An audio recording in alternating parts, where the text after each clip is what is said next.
बाबा का आशीर्वाद SPM channel पर आपका स्वागत है। दीपक पर यदि आपकी आकृति बनती है और कुंडली के अनुसार आपका मनुष्य गण है तो उसके अनुसार ही आपको शक्तियाँ प्राप्त होंगी। हर व्यक्ति ये जानता है कि जितना उसका सामर्थ्य होता है उसके अनुसार ही उसको शक्तियाँ प्राप्त होती हैं। कई व्यक्ति इस बारे में बार बार पूछते हैं, तो आप जान सकते हैं अगर आप अपनी कुंडली दिखवाते हैं, अगर आप मनुष्य गण के व्यक्ति हैं तो आप देखेंगे कि आपको पितरों की सवारी बहुत अच्छी आएगी। उसका कारण बताते हैं, क्योंकि मनुष्य गण के व्यक्ति का आचरण बहुत ही व्यवहारिक होता है, सांसारिक होता है। वो ईमानदारी से अपने कार्य को निभाते हैं, भविष्य की चिंता कम करते हैं और कहा जाता है कि वो कर्म पर विश्वास करते हैं और कहते हैं कि अगर हम कर्म अच्छा करेंगे तो हमारा भविष्य भी अच्छा होगा। वो दूसरों की परवाह करते हैं, संतुलित जीवन जीना उन्हें ज़्यादा पसंद होता है। तो ऐसे ही जो हमारे पितर होते हैं वो हमारे साथ हमारे सांसारिक जीवन को आगे बढ़ाने में मदद करते हैं। कहा जाता है अगर किसी के पितर रूठे होते हैं तो उन्हें संतान प्राप्ति होने में बहुत ही दिक्कत होती है। घर में क्लेश बहुत ज़्यादा होता है। इसलिए कहा जाता है कि ये सभी चीज़ें आपको अगर ठीक करनी है तो आपको अपने पितरों को खुश रखना होगा, आपको आपके ग्राम देवता को खुश करना होगा, आपके कुल देवता को खुश करना होगा। और आप सभी जानते हैं कि ये सभी जो चीज़ें होती हैं इनकी शक्तियाँ मनुष्य गण के व्यक्ति को बहुत जल्दी प्राप्त हो सकती हैं अगर वो अच्छी तरह से साधना करता है। उनकी शक्तियाँ क्या क्या कार्य करती हैं आपने देखा होगा। कई व्यक्ति हुक्का जलाकर या बीड़ी पीकर भविष्य बताते हैं या पूछा देते हैं तो वो उनकी पितरों की शक्ति होती है। कई व्यक्ति मिट्टी सूंघकर बताते हैं, वो उनके कुल देवता की शक्ति होती है। कई व्यक्ति अनाज वगैरह खाने पीने की वस्तु को सूंघकर ज़्यादातर बताते हैं, तो कहा जाता है कि वो उनके कुल देवता या ग्राम देवता की शक्ति होती है, जो उस ज़मीन से जुड़ी हुई चीज़ों को महसूस करके आपको बताती है। बहुत चीज़ें ऐसी होती हैं जब हम शक्तियाँ प्राप्त करते हैं तब हम धीरे धीरे उन चीज़ों को सीखते हैं। कई व्यक्तियों को तो लगता है कि मैंने साधना की शक्ति प्राप्त कर ली, अब मुझे पूर्ण ज्ञान हो गया है। नहीं, उस दिन से आपका नए जीवन का एक उद्देश्य शुरू होता है और एक अध्याय भी शुरू होता है। आप नई नई चीज़ें सीखते हैं और नई चीज़ों को समझ पाते हैं। आज देखो जैसे ये आकृति है, बिल्कुल बहुत चंद्र बना हुआ है, बहुत अच्छी आकृति है।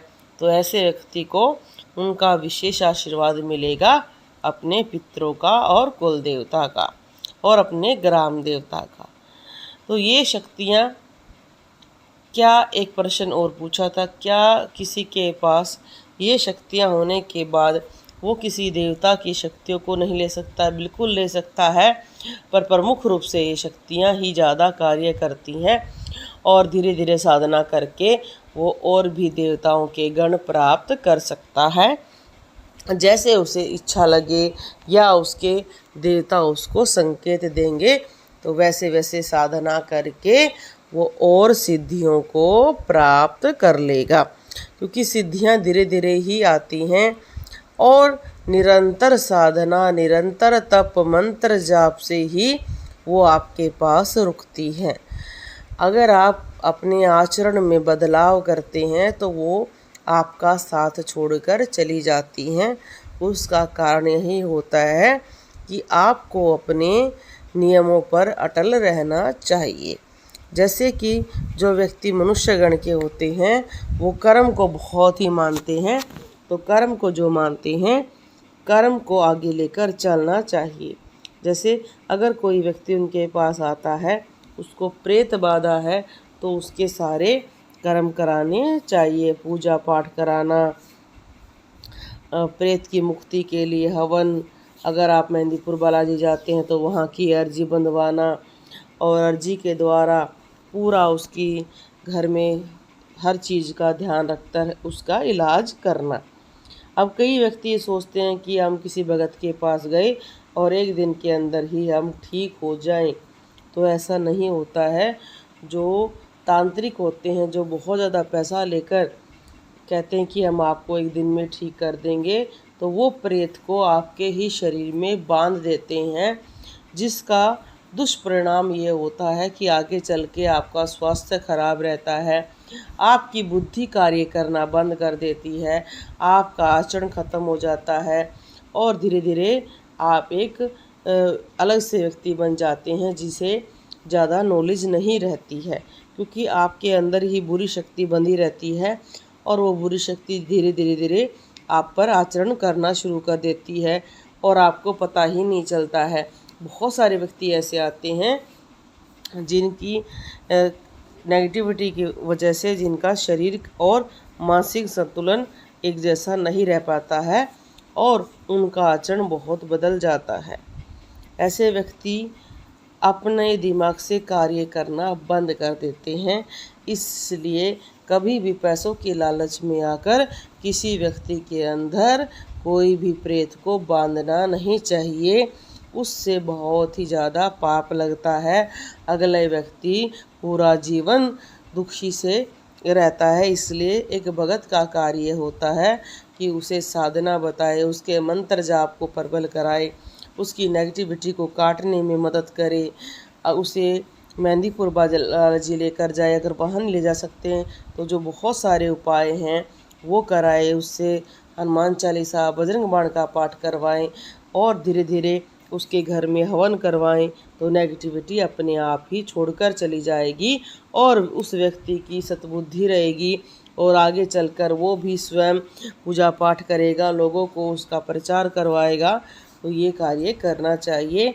अगर आपके दीपक पर इस तरह की आकृति बन रही है तो पितरों की शक्तियाँ आने वाली है और उनको संभालने के लिए एक ज़रूर नियम होता है कि अमावस्या के दिन आपको अपने नियम करने हैं। सांसारिक नियम नहीं होने चाहिए। अमावस्या का आपको ध्यान रखना है। अगर किसी के पास पितरों की शक्ति होती है और अमावस्या के दिन विशेष पूजा करनी चाहिए, इससे आपके पितरों को बल मिलेगा और वही बल आपको मिलता रहेगा। बाबा का आशीर्वाद SPM चैनल पर बहुत सारी वीडियो हैं, कम से कम 3000 से ज़्यादा वीडियो हैं। अगर आप अपनी वीडियो भेजना चाहते हैं तो आप भेज सकते हैं। और जो व्यक्ति कहते हैं हमारी आकृति कैसी है, नेगेटिव है, पॉजिटिव है, तो जब तक आप भेजोगे नहीं तब तक हम कैसे देख पाएंगे। और चैनल पर आने पर कई बार 1 महीना लगता है। सबकी वीडियो लाई जाती है। आप निरंतर धैर्य से वीडियो को देखें और 3000 में अलग अलग विषय पर वीडियो हैं, उन विषय को आप देख सकते हैं और समझ सकते हैं और कमेंट के माध्यम से अपने विचार रख सकते हैं। बोलो जय श्री राम।